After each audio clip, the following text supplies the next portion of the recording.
도성 시온아 크게 기뻐하여라. 도성 예루살렘아 환성을 올려라. 내 왕이 내게로 오신다. 그는 공의로우신 왕, 구원을 베푸시는 왕이시다. 그는 온순하셔서 나귀, 곧 나귀 새끼인 어린 나귀를 타고 오신다. 내가 에브라임에서 병거를 없애고 예루살렘에서 군마를 없애며 전쟁할 때에 쓰는 활도 꺾으려 한다.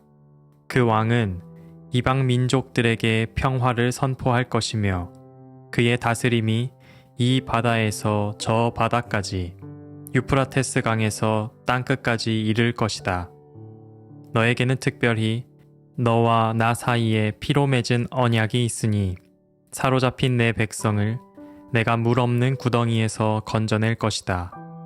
사로잡혔어도 희망을 잃지 않은 사람들아, 이제 요새로 돌아오너라. 오늘도 또 말한다.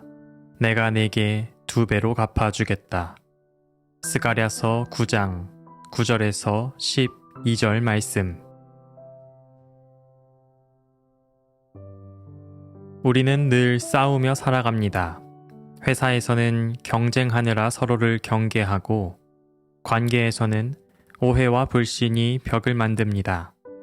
심지어 가장 깊은 내면에서는 자존감과 불안, 그리고 설명할 수 없는 우울감과 맞서며 살아갑니다.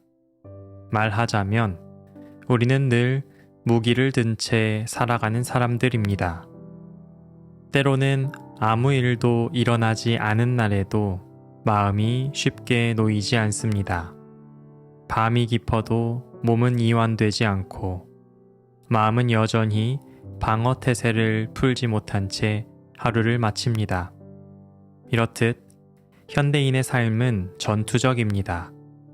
경쟁에서 뒤처질까봐, 사람들에게 실망을 줄까봐, 내 존재가 쓸모없다고 여겨질까봐 우리는 무장한 채 살아갑니다.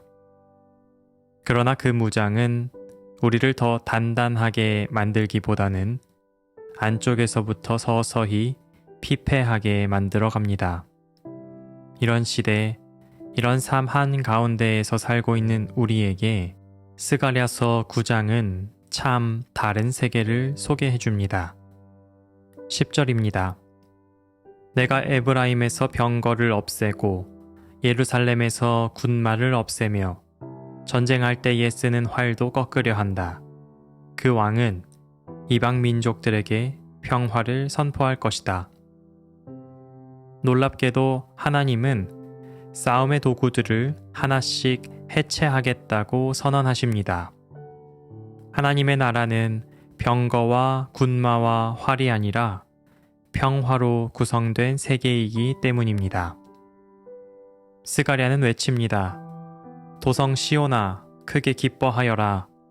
도성 예루살렘아 환성을 올려라. 내 왕이 내게로 오신다. 스가랴가 외치는 메시아 왕은 위풍당당한 말에 올라타 있지 않습니다. 그는 나귀를 타고 오십니다.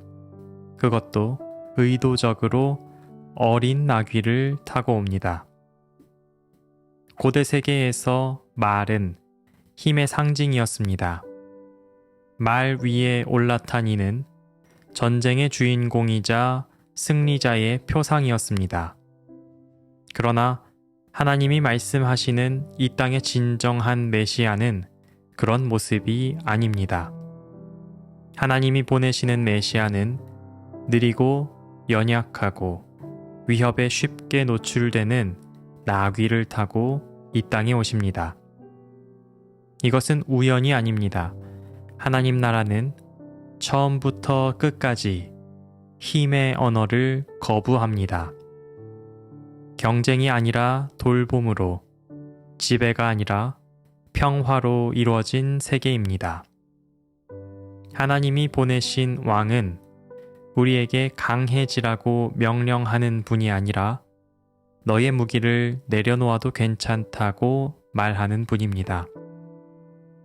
철학자 한병철 교수는 피로사회라는 책에서 이렇게 말합니다.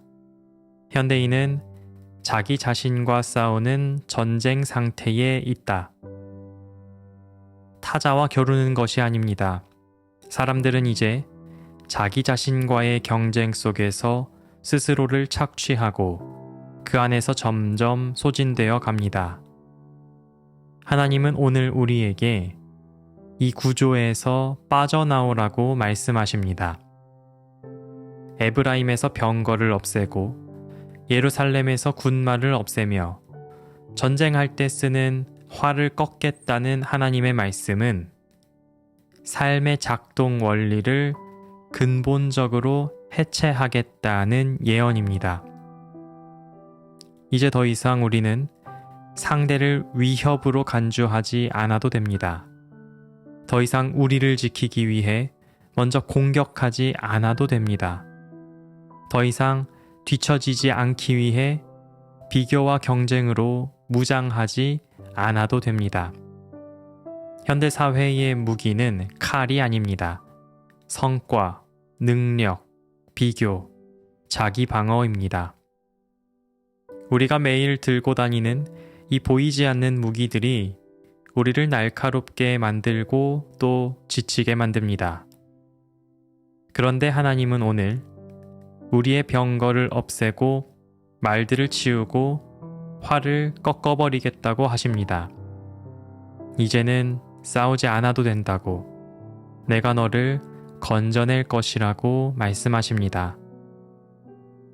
우리에게 요구되는 더 빨리, 더 강하게, 더 완벽하게 살아야 한다는 강요에 속절없이 무너지지 않을 수 있습니다. 왜냐하면 하나님 나라가 시작되었기 때문입니다. 그분이 우리를 위해 싸우시고 우리 대신 평화를 선포하셨기 때문입니다. 하나님은 본문 11절에서 과거 이스라엘과 맺으신 언약을 상기시키십니다. 피로 맺은 언약, 곧 출애굽의 기억과 구원의 사건이 담긴 약속입니다. 그 언약의 핵심은 해방과 자유였습니다. 우리는 살아가면서 스스로를 포로로 만들어 놓을 때가 있습니다. 성취하지 못하면 무가치하다고 믿고, 사랑받지 못하면 사라져야 한다고 느끼며 늘 어떤 조건을 충족해야만 나 자신을 받아들일 수 있게 만드는 마음의 족쇄를 차고 살아갑니다. 그래서 우리는 늘 무언가를 이루지 않으면 안 되는 사람처럼 살아갑니다. 잠시라도 멈추면 무너질 것 같은 불안 속에서 자신을 몰아갑니다. 그러나 하나님 나라가 시작되는 곳에서는 무기를 들 이유도 없고 스스로를 증명할 이유도 없습니다. 그곳에서는 나를 얽매던 말, 나를 제한하던 조건들이 해체됩니다. 그리고 거기서 우리는 비로소 포로가 아닌 사람으로 일어설 수 있습니다. 포로 같은 삶에서 족쇄가 채워진 것처럼 느껴지는 세상에서 희망을 잃지 않고 살아가는 사람들에게 돌아오라고 말씀하십니다.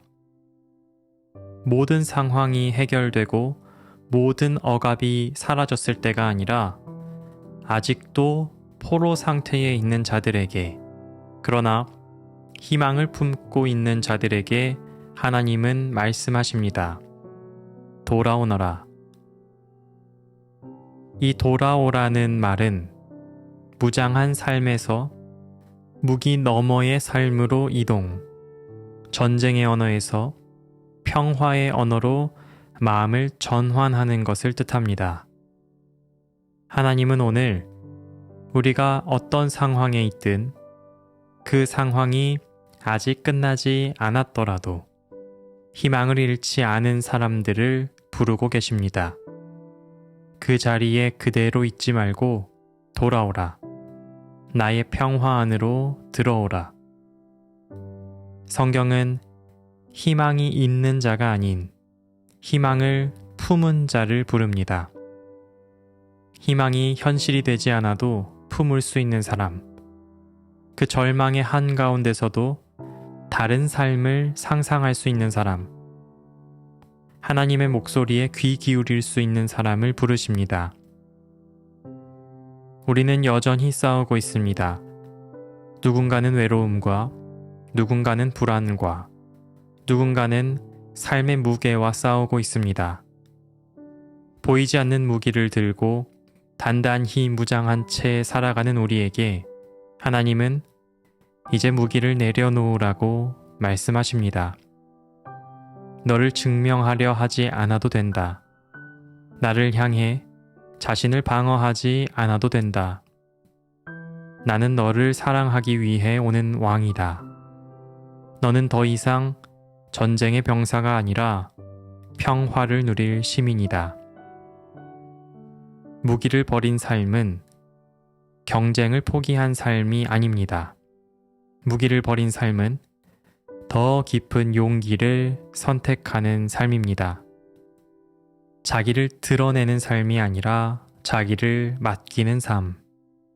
강해지는 삶이 아니라 연약해져도 괜찮은 세계를 믿는 삶입니다. 두려움을 붙잡은 손을 놓고 무기 너머의 삶을 향해 걸어갑시다. 하나님이 우리를 위해 병거를 치우고 말을 끌어내고 화를 꺾으셨습니다.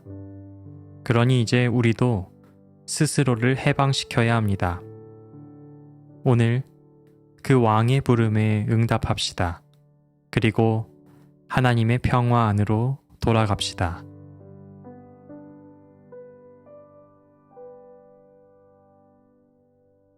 하나님, 전쟁 같은 일상에서도 주님은 평화의 언어로 우리를 부르십니다. 무력해 보이는 방법 같지만 세상의 질서를 전복시키는 하나님을 닮을 수 있게 도와주십시오. 더 완벽해야 한다는 강박에서, 더 강해져야 한다는 압박에서 우리를 자유롭게 해주십시오. 연약해져도 괜찮은 세계, 사랑이 통치하는 나라를 신뢰하겠습니다. 오늘 우리를 부르신 그 음성 따라 평화의 나라를 향해 걸어가게 해 주십시오. 아멘.